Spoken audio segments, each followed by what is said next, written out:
Beer man वो कातिल जो कत्ल के बाद शराब की बोतल छोड़ जाता है। जनूबी मुंबई में एक के बाद एक सात कत्ल हुए। ये कहा जाने लगा कि ये सीरियल किलर अपनी शनाख्त और दहशत फैलाने के लिए शराब की बोतल कातिल जिसको कत्ल करता था उसके पास छोड़ जाता था। और फिर इसको मुंबई पुलिस ने पकड़ा और इसने ये बोला कि मैंने 7 कत्ल नहीं, मैंने 45 कत्ल किए हैं। बिस्मिल्लाहिर्रहमानिर्रहीम, अस्सलाम वालेकुम। मैं हूं खुर्रम शहजाद। खुम टीवी में आप सबको वेलकम बैक है। अक्टूबर 2006 से जनवरी 2000 के साथ चर्च गेट से लेकर मैरीन लाइन्स के इलाके तक 7 कत्ल मंजर आम पर। कत्ल होने वाले नौजवानों का ताल्लुक मस्तवात तबके से था। वो गरीब इलाकों में रहायश पजीर थे। लाशों की हालत से ये मालूम हुआ कि इन्हें जिनसी तशद्दुद का सामना भी करना पड़ा था। बाज़ केसेस में लाश के करीब बियर की खाली बोतल पड़ी मिलती थी और इसकी वजह से मीडिया में इस कत्ल का नाम बियरमैन के नाम से मशहूर हो गया। आखिरकार पुलिस ने मुश्तबा सीरियल किलर को ढूंढ निकाला, जैसा कि अक्सर होता है। बियरमैन ने फौरन इन जराइम का एतराफ़ भी नहीं किया। इसका ड्रग टेस्ट कराया, जिससे नशा और दवा देकर मुलजिम से जुर्म का एतराफ़ करवाया जाता है। इस टेस्ट से पुलिस को मालूम हुआ कि इसने 1 या 2 नहीं बल्कि पूरे 45 कत्ल किया। जब इसकी आदत पहुंचा तो इस पर सिर्फ 1 कत्ल साबित हो सका। इस पर बियरमैन को उम्र कैद की सज़ा सुनाई गई। बाद में एक आला अदालत ने फैसला कालादम करार दिया और गदम शाहिद पर इन्हें बेकसूर करार दिया। तो 7 कत्ल का मुजरिम कौन था और इस वक्त मुंबई में क्या हुआ था? बियरमैन का इन जुर्म से क्या ताल्लुक था? आइए हम इन सवालों का जवाब देने की कोशिश करते हैं। अक्टूबर 2006 में पुलिस की रिपोर्ट मौसूल हुई कि मेरीन लाइन स्टेशन के पास एक पुल पर लाशें पड़ी हैं। लगभग 30 साल की उम्र के एक आदमी को बड़ी बेदर्दी से चाकू के वार से कत्ल किया गया था। यह वाज़ेह था कि इस पर तशद्दुद किया गया है। इनकी नीम बराना जिस्म को देखकर जिस्मानी तशद्दुद का इम्कान भी मौजूद था। पुलिस की तफ्तीश से मालूम हुआ कि माकूल टैक्सी ड्राइवर था, मगर ये वाहिद कातिल नहीं था।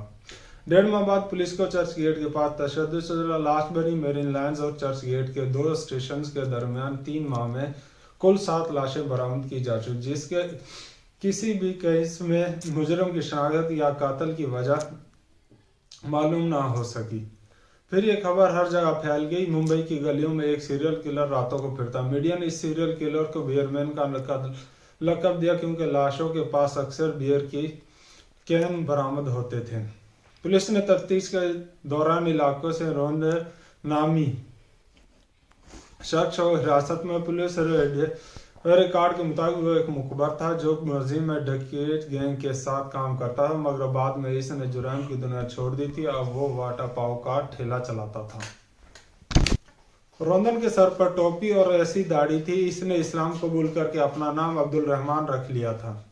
मीडिया पर बियरमैन की खबर चलने लगी और कई मफरूज़े पेश किए जाने लगे जिन्हें इतने सालों बाद कत्ल किया गया है। इसको नफसियाती मरीज, हम जिन्स परस्त और हम जिन्स परस्तों से नफरत करने वाला सभी खिताब मिलने लगे, मगर इससे बड़ी ये जो लिखा जा रहा था इससे कोई शवाहिद नहीं थे।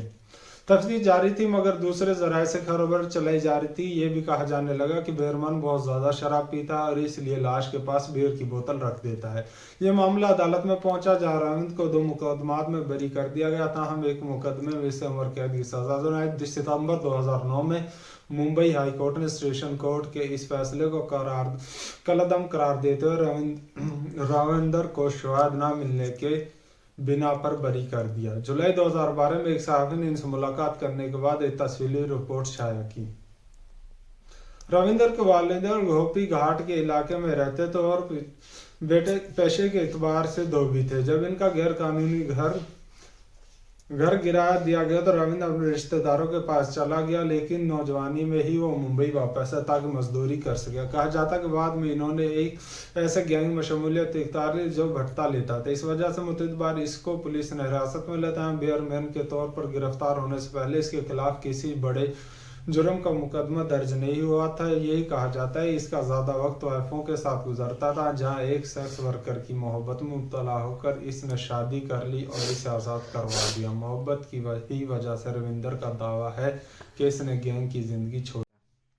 ताहम बाद बाद में इन्होंने एक सैंडविच स्टॉल बनाया, कारोबार चमका तो इन्होंने अपना रेस्टोरेंट खोलने का ख्वाब देखना शुरू किया। ये ख्वाब तो पूरा होगा या नहीं, लेकिन एक सवाल अपनी जगह अब तक मौजूद है कि इन्होंने वो कत्ल किए थे या नहीं, क्योंकि अगर रविंद्र उर्फ अब्दुल रहमान बेयरमैन नहीं तो फिर मुंबई का सीरियल किलर कौन था, और ये बात अभी भी मम्मा है।